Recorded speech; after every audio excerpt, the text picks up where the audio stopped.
Our next presenter will be presenting in English, so I'm going to continue in that language. His name is Kevin Simpson. He is a renowned art dealer here in Puerto Vallarta. He is the owner of both Peyote People and Collectica. He's originally from Canada, but he's been very, very passionate about Mexican folk art ever since he came here.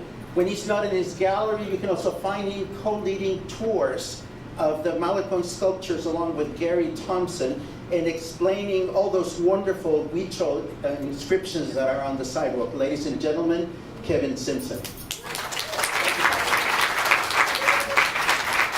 is Xochipilli. Xochipilli is the Aztec goddess of medicine. Carved into her are peyote buttons. Peyote buttons are something that the people of Mesoamerica have used for thousands of years. And today the Huichol still use them in all their ceremonies.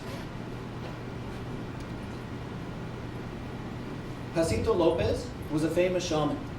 It was in the 1970s that he first took his son Florencio to the desert on a 300-mile trek. It took them over 40 days just to get there and back to collect the peyote that they use in their ceremonies.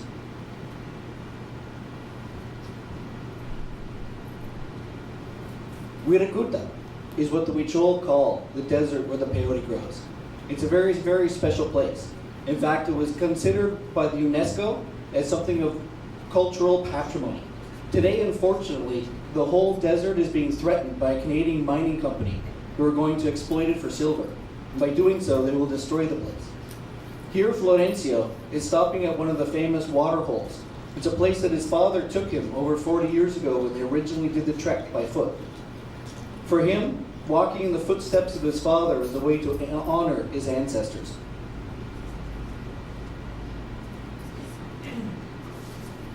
Huiracuta, the people who go, it's a time for reflection. It's a time that they reflect on who they are. But more importantly, they reflect about their connection with nature. For the Huichol, they believe that us and nature are complete. One cannot be separated from the other. The pilgrims, young and old, walk for hours in the hot, blazing sun of the desert. They've saved for years to go on this journey, and they work for months to make the offerings that they will take and leave in all the sacred sanctuaries in honor of their families. Today's modern Huichol art might have evolved out of these pieces, but these are the original offerings, identical to the ones that the anthropologists like Lumholtz, Preuss, and Zing found in the Huichol territory at the turn of the century.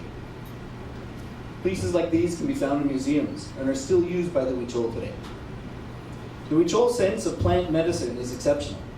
Here we see them grinding or digging up the root of a bush. This will be used later on in the ceremony to make a yellow paint, something that they use to distinguish themselves. High above the offerings and prayers is the ultimate sacrifice, the animal who gave its life for the Huichol to live.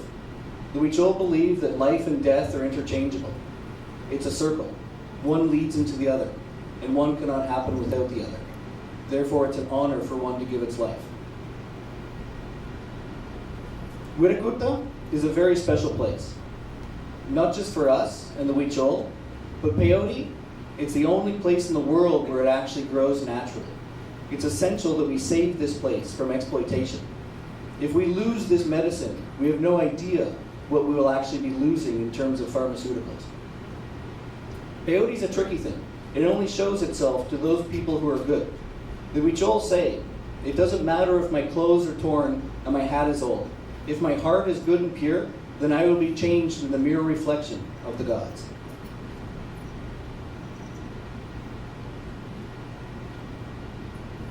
Florencio has come a long way. Today, he's the governor of San Andres Cuamiata.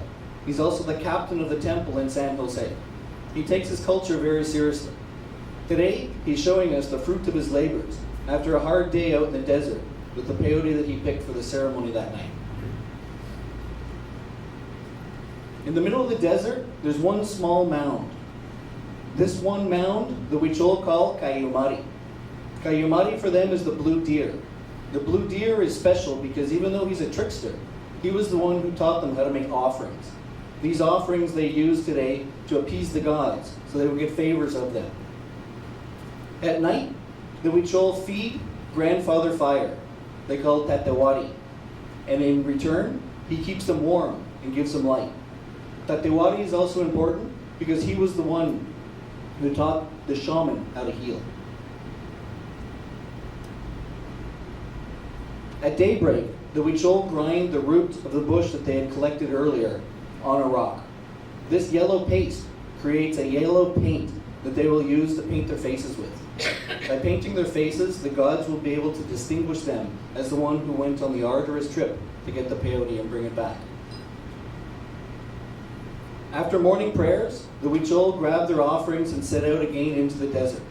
This time, they're going to collect the peyote that they will use throughout the whole year back in their village with all the other brothers and sisters. And that's what keeps the ceremonies going for them. Wearing their finest clothes, the Huichol take their best embroidery and their best handmade things out in the desert. For some people, it's considered a sacrifice, but for them, it's an honor. For they say to walk in the footsteps of your ancestors is to walk in the enlightened path. Here Silvestre, one of the musicians, is playing his violin. He hopes that the gods will like the music, because if they do, they will send the wind. For the Huichol, when the wind comes, it brings the clouds. The clouds bring with it the rain, and the rain falls, and the corn grows. And that's how the Huichol survive. They say that the youth are our future, but the Huichol youth will have no future without peyote. It's essential that for once in our lives, we try to put culture in front of commerce.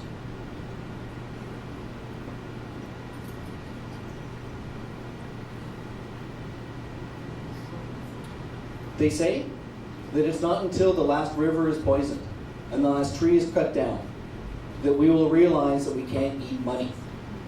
For once in our lives, we're going to have to put cultures in front of commerce and do it, not just for us, but for these people. It's their future. We need to protect these desert where the peyote grows.